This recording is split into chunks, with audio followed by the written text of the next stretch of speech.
అందరికీ నమస్కారం. ఆధ్యాత్మికం, ఆరోగ్యం, వినోదం ఇవే మా జీటీవీ తెలుగు లక్ష్యం.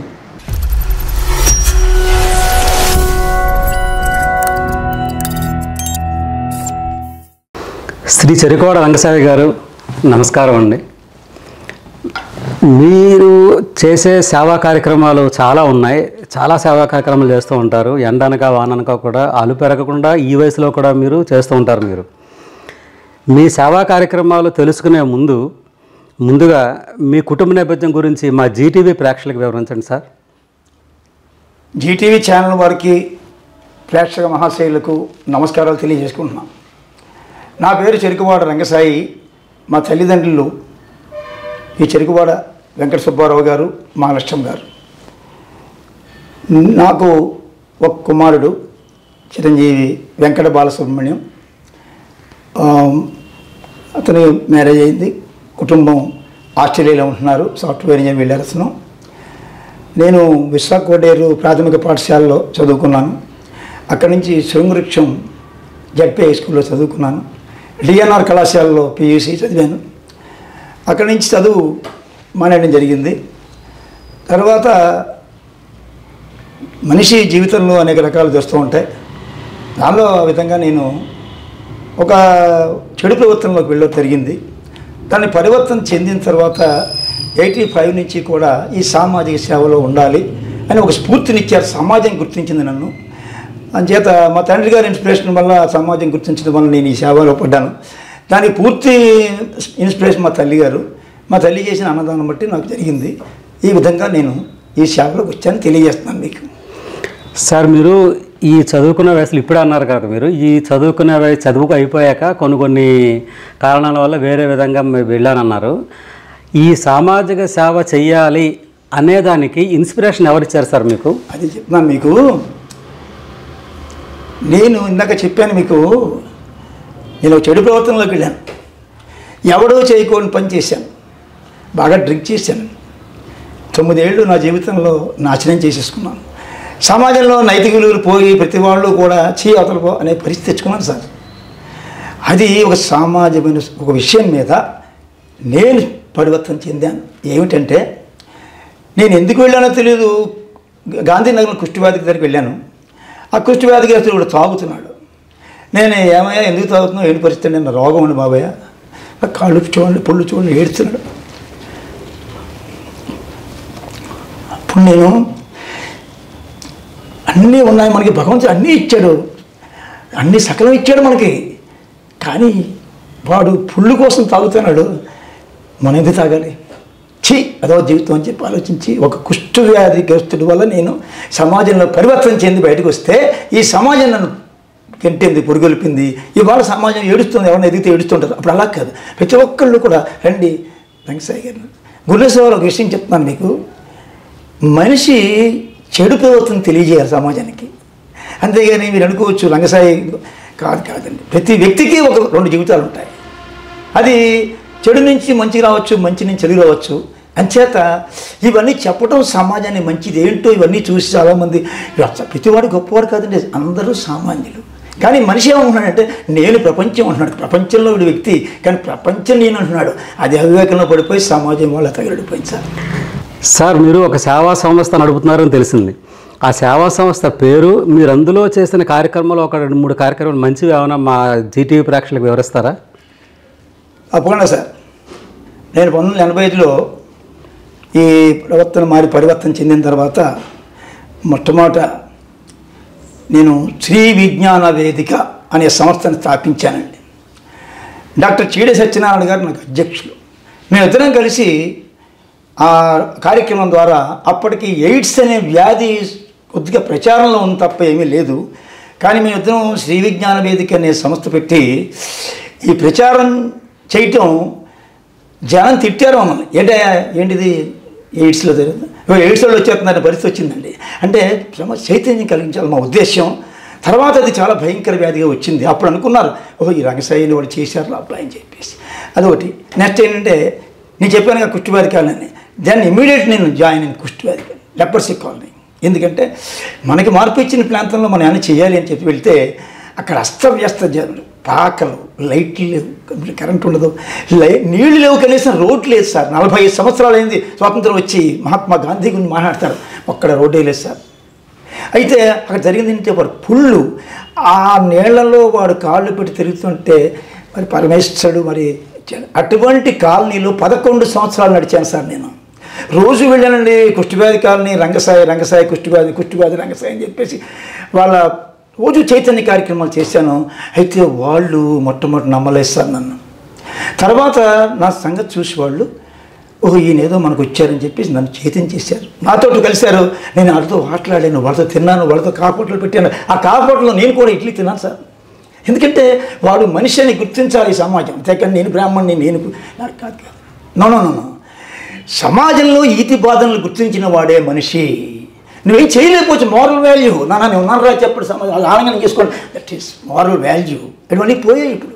సో నేను చెప్పేది ఏంటంటే ఆ 11 ఏళ్లలో ఏమీ చేయలేకపోయాను నేను. రోడ్డు కూడా ఏం నా వల్ల ఏమవుతుంది చెప్పండి. సో మహానుభావుడు డాక్టర్ బివి రాజు, పద్మభూషణ్ బివి రాజు గారు భీమవరం వచ్చారు. ఆ భీమవరం వచ్చినప్పుడు గుణేశ్వరరావు గారు ఆయన రూపాయలు ప్రపంచం చేస్తున్నాడు. ఆయన జీవితంలో మనుషులకి 2 రకాలు ఉంటాయి. ఒకటి పూర్తి స్వేచ్ఛ, ఒకటి డిస్క్రైజ్. ఆ విధంగా ఆయన భీమవరం వచ్చేసారు. భీమవరం వచ్చిన తర్వాత ఇలా చేయాలని ఒక ఆర్డీఓ కన్నబాబు గారిని ఉండేవారు. వారిని అడిగారు ఆయన, ఏమండి ఎవరన్నా మంచి సర్వీస్ చేసేవారు కావాలంటే ఆ కన్నబాబు గారు మా ఊళ్ళో మన భీమవరం ఈ ప్రాంతంలో ఇలా పన్న రంగసాయి ఉన్నారని చెప్తే నన్ను పట్టుకెళ్ళారు సార్. బివి రాజు గారి దర్శనం అంటే అది సామాన్యుడి వల్ల కాదు. నేను ఐఎమ్ కామన్ మ్యాన్. గుణేశ్వరరావు గారు మీరేదో గొప్ప, నేను ఐఎమ్ కామన్ మ్యాన్, నేను ఏమీ కాదు. కానీ సమాజం ఎప్పుడైతే పురుగెలుపుతుందో మనిషిలో కష్టం వస్తుంది, డబ్బు కాదు ఇక్కడ. సో నేను ఆ బివి రాజు గారి దర్శనం చేసుకున్న తర్వాత ఆయన ఒకటే చెప్పారు, ఏదైనా ఒక మంచి పని చెప్పమన్నారు సార్. ఇమ్మీడియట్ ఏం లేదు సార్, ఇక్కడ కుష్ఠవ్యాధి కాలనీ ఉంది సార్ గాంధీనగర్లో. అంటే నేను 3:15 వస్తాను, నువ్వు రాగలవని అడిగాను. అప్పుడు పైన 2 అయింది సార్. నేను రిక్షా మీద తిరిగామండి, సైకిల్ చాలా మానేశాను. రిక్షా మీద తిరుగుతుంటే ఆయన ముందే వెళ్ళిపోయారండి బీవీరాజు కాలనీ. అక్కడికి వెళ్ళిపోయారు, అక్కడికి కాలనీకి. గుణేశ్వర వెళ్తే ఎవరు ఆయన పలకరించలేదు. నేను రిక్షా మీద కుంటుకుంటూ అక్కడికి వెళ్ళేటప్పటికి ఈ లోపు ఇక్కడ ఉన్న వాళ్ళందరూ సాయిబాబు అంటంలో ఆయన చాలా ఇన్స్పైర్ అయిపోయింది. ఇంతమంది మనకి కనీసం నేను ఇక్కడ తెలియలేదు, ఒక ఆయన వస్తుంటే అన్ని కుటుంబాలు లేచి చూస్తున్నాను చెప్పి ఇన్స్పైర్. సో రంగసాయి గారికి ఏం కావాలని అడిగారు సార్.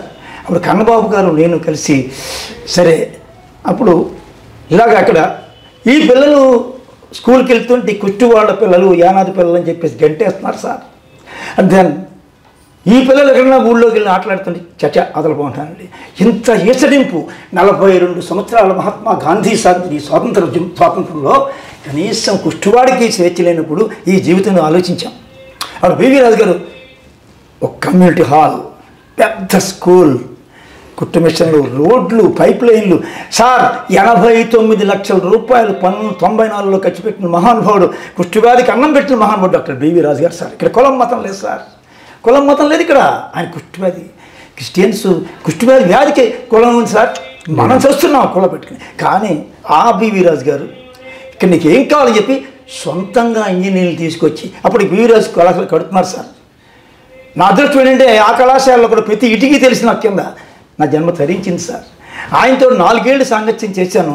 నాకు ఒక రకమైనటువంటి వేదాంత భేరి నాలో మోగింది సార్. ఎందుకంటే డబ్బు కాదు చేస్తున్నాను అని చెప్పిన మహానుభావుడు ఆయన. సో ఈ విధంగా జరుగుతుంటే ఆ కుష్టివ్యాధి కాలనీలో రోడ్లు వేస్తుంటే వాళ్ళు ఈ రోజు టుడే ఇలా కూర్చుని వాడు సిగరెట్ కాల్చి టీవీ చూస్తుంటే నా జీవితం ధన్యమైపోయింది. గుణేశ్వరరావు గారు అని వెరీ హ్యాపీ సార్. చెప్పలేదు సార్. కానీ జీవితంలోనండి అద్భుతమైన రోజు ఏది అంటే ఇప్పుడు మిమ్మల్ని చూస్తుంటే అనిపిస్తుంది నాకు. అంటే మీ ఆహభావాలు, మీరు పడే మనోవేదన, మీరు సక్సెస్ అయ్యారని మీరు అది చూస్తుంటే నాకు ఎలా ఉందంటే ఎందుకు మనం ఇంకా చిన్నగా ఉన్నాం అనిపిస్తుంది నాకు. చిన్న విషయం సార్, ఇప్పుడు మనం చేస్తుంటే సమాజం గుర్తించకపోతే ఏం చేయలేము. బివి రాజు గారు లేకపోతే అలాగే ఉండగాలి, ఆ కాలనీ అలాగే ఉంది సార్. కానీ ఆర్టీఓ కన్నబాబు గారు అప్పుడు నన్ను పట్టుకుని ఏమంటే 22 తొట్లు ట్రాక్టర్ మట్టిపోయించిన మహానుభావుడు కన్నబాబు గారు. ఇవాళ ఆయన స్టేట్ ఆఫీసర్ కన్నబాబు గారు. ఇప్పటికి కూడా ఆయన లంకసాయి ఉన్నారు బాగున్నారు అడుగుతుంటారు. పెద్ద ఆఫీసర్ వాళ్ళకుడే. కానీ ఆయన ఇప్పుడు ఎందుకంటే అధికారం కాదు అక్కడ, మనిషి మీద వాత్సల్యం ప్రేమ ఉంటే పేదరికం కాదండి ఇక్కడ. ఆయన ముందు సరిపోదు. సార్ రంగసాయి గారు, ఇప్పుడు మీరు ఎన్నో సామాజిక సేవలు, ఎంతోమంది మిమ్మల్ని వెనకాల కామెంట్ చేసేవాళ్ళు ఉన్నారు, ఎదురకుండా కూడా మిమ్మల్ని కామెంట్ చేస్తున్నారు. నేను చూశాను, ఎంతో కాలం నుంచి మీతో నాకు అనుభవం ఉంది, చూస్తున్నాను. ఇవన్నీ మీరు కాదని మీరు సమాజ సేవ కోసం ముందుకు వెళ్తున్నారు, సమాజ సేవలో సక్సెస్ అయ్యారు. మీరు చెప్పాలంటే మిమ్మల్ని రోల్ మోడల్గా ఖచ్చితంగా ఇప్పటి జనరేషన్ అనేది తీసుకోవాలి. ఇప్పుడు జనరేషన్కి మీరు ఇచ్చే సలహా చెప్పండి సార్. ఇప్పుడు జనరేషన్ అంటే కుర్రాళ్ళు అవనివ్వండి, ఒక మిడిల్ ఏజ్ వాళ్ళు అవనివ్వండి, లేదా పెద్దవాళ్ళు అవనివ్వండి, సమాజానికి మీరు ఇచ్చే మెసేజ్ మా జీటీవీ ప్రేక్షకులకు చెప్పండి సార్. సార్ ఇప్పుడు ఇంతగా చెప్పాను మీకు, ప్రతి మనిషి వెనుక ఒక విమర్శ ఉంటుందండి. స్వామి వివేకానంద ఏం చెప్పారంటే, ఆ విమర్శ కోసం నువ్వు ఆగిపోతే నీ ద్వారా జరిగే మంచి పని సమాజంలో ఆగిపోతుందని చెప్పాడు. దట్ ఈస్ దాని పాలసీ మెయింటైన్ చేస్తున్నాను. రోడ్డు మీద వెళ్తూ ఉంటాం, అనేక మహాత్మా గాంధీని, మరి జవహర్లాల్ నెహ్రూని, లెనిన్, అందరు మహానుభావులందరూ కూడా వాళ్ళని సమాజం ఆక్షేపించింది. ఆఫ్టర్ ఆల్ నేను ఎంతసారి చెప్పండి చేత దాన్ని పట్టించుకోకూడదు సార్. కొన్నేసారి ఇవాళ మీరు జీటీవీ పెట్టి చక్కగా అందరినీ ఇన్స్పైర్ చేస్తున్నారు, మీ వెనకాలకు తయారవుతాడు, ఇంకోటి తయారవుతాడు, వాడేవాడని చెప్పి. ఇది సమాజంలో మాట చెప్తున్నాను సార్, సవాల్ ఇది. వాడు అలా ఆక్షేపించే కొలది, చెమట పట్టే కొలది, శ్రమ పట్టే కొలది బలం వస్తుంది సార్. అటువంటి ఇన్స్పిరేషన్ సమాజంలో ఉంటే వాడు ముందుకెళ్ళగలడు సార్. లేకపోతే వాడు విమర్శించాడు ఆగిపోయారు అనుకోండి, నేను విమర్శకులు తయారవుతాను. అంచేత లక్షల విమర్శలు నా మీద ఉన్నాయి. ఓ తినేస్తున్నాడు అదని ఇదని అంటారు. నో, దానికి పరమేశ్వరుడు గుర్తించాలి సార్, అంతేకాని సమాజం ఇప్పుడు గుర్తించదు సార్. అందుకని ఇప్పుడు సమయం నేను చెప్పేది ఏంటంటే, నవేడేస్ ఈ స్టూడెంట్స్, యూత్ అంతా కూడా మరి ఎందుకు వచ్చిందో తెలీదు, ఈ సెల్ ఫోన్కి పడిపోయారు. ఈ సెల్ ఫోన్లో పడిపోయి అన్ని దాంట్లో గొప్ప 90% చాలా గొప్పగా ఉన్నాయి సెల్ ఫోన్లు. అవి చూడటం లేదు, 10% చూసి అడుగుతారు. అయితే నేను చెప్పేది ఏంటంటే, ఈ యూత్కి క్రీడల్లో పాల్గొండి, కళల్లో పాల్గొండి, సాంస్కృతిక కార్యక్రమాలు పాల్గొండి, ఒక చైతన్యం వస్తుంది మీకు. దేశభక్తి కార్యక్రమాలు చేయండి, ఒక ఇన్స్పిరేషన్ వస్తుంది మీలో. మహానుభావుల జయంతులు వర్ధంతులు చేసుకోండి. మీరు యుగాంతం వరకు జరిగినటువంటి చరిత్ర కలిగిన యుగ పురుషుల్ని చదవటం వల్ల నీలో ఒక ఇన్స్పిరేషన్ వస్తుంది. అంతేగాని చెడ్డని తీసుకుని పాడు చేసుకున్నారు. ఈ డ్రగ్స్ తీసుకోవటం ఇవన్నీ కూడా చాలా దారుణంగా ఉన్న పరిస్థితి. అయితే గుణేశ్వరరావు ఇవాళ ఏంటంటే, చెడ్డకి ఈ సమాజం స్పర్శ ఇస్తాం సార్. మరి జరుగుతున్న అత్యాచారాలు చూస్తుంటే, అరాచకాలు చూస్తుంటే భయం వేస్తుంది, ఎక్కడికి వెళ్తుంది ఈ ప్రపంచం అని చెప్పేసి కూడా. అటువంటి దీన పరిస్థితుల్లో ఎందుకు ఉన్నామంటే, సమృద్ధిగా అన్నీ ఉన్నాయి మనకి. గుణేశ్వరరావు దేశం చాలా గొప్పది, చాలా గొప్ప సంస్కృతి. మనకి డబ్బు చాలా ఉంది సార్, ఆస్తి కూడా లేదు, కానీ వికృతి చేష్ట వచ్చేసినాయి. అంతటి యువత అంతా కూడా పాడు. అయితే యువకులందరికీ ఒక మాట చెప్తున్నాను, మీరు తలుచుకుంటే సమాజంలో ఎటువంటి చైతన్య కార్యక్రమం చేయగలరని చెప్తున్నాను నేను. దానికి సమాజ సేవ తీసుకోండి, ఇంతకన్నా ఇంకోటి లేదని చెప్తున్నాను సార్. మీ విలువైన సమయాన్ని మా జీటీవీ ప్రేక్షకులకి, మా జీటీవీ యాజమాన్యానికి మీరు ఇంత విలువైన సమయాన్ని కేటాయించి మా కోసం ఇంతలా ఇచ్చేందుకు మీకు ధన్యవాదాలు సార్. మీకు నమస్కారం.